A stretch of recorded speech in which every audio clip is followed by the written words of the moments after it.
Thermo regulation में maintenance of temperature up to the normal limit. हमारी body का जो टेम्परेचर है उसको नॉर्मल लिमिट में रखने के प्रोसेस को कहते हैं thermo regulation. Is a type of homeostasis.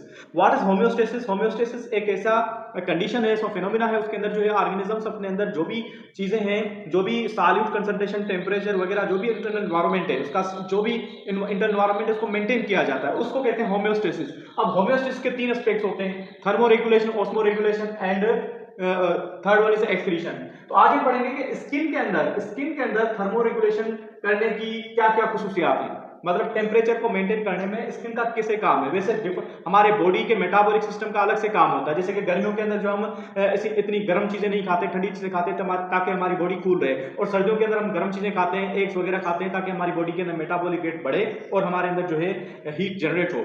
लेकिन स्किन का क्या रोल होता है हीट को मेंटेन करने में? तो हम पढ़ते हैं हॉट वेदर के अंदर और कोल्ड वेदर के अंदर स्किन के अंदर क्या क्या होता है, क्या चेंज आती है। हॉट वेदर के अंदर हमारी बॉडी को हीट बाहर निकालनी होती है, क्योंकि एनवायरनमेंट की हीट ज्यादा होती है, वो हमारी बॉडी के अंदर आती है, उसको बाहर निकालना है। उसको निकालने के लिए हमारे तीन प्रोसेस होते हैं स्किन के जरिए। एक production of sweet. Production of sweet मतलब स्वीट पसीना होता है, उसके अंदर जो है पूरा सॉल्यूशन होता है, उसके अंदर यूरिया होता है, साल्ट होते हैं, ठीक है, पानी होता है, और पानी जब एवापोरेट करके ये बाहर निकलता है हमारे स्किन के अंदर, एपिडर्मिस के अंदर पोर्स होते हैं, उसके जरिए पानी बाहर निकलता है। जब ये पानी बाहर निकलता है तो इफेक्ट होता है कूलिंग इफेक्ट होता है। एवापोरेशन जब भी होती है कूलिंग इफेक्ट होता है, इस वजह से हमारी बॉडी को कूल करने में थोड़ा सा जो हेल्प मिलती है।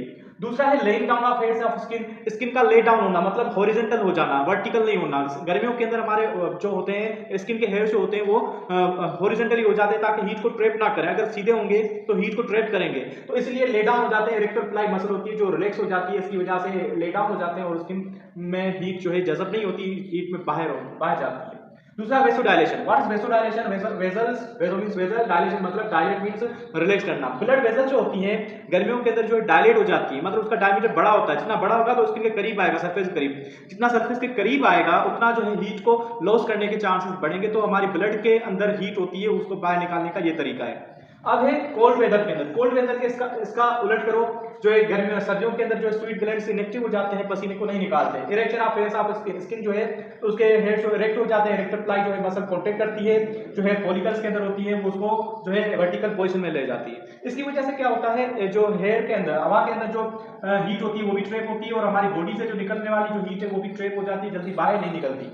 उसके अलावा है वेसो कॉन्स्ट्रिक्शन। यहाँ पे होगा वेसोडाइलेशन, यहाँ पे होगा वेसो कॉन्स्ट्रिक्शन। What is वेसो? मतलब वेसल्स, ब्लड वेसल्स, कॉन्स्ट्रिक्शन मतलब कॉन्ट्रैक्ट होना।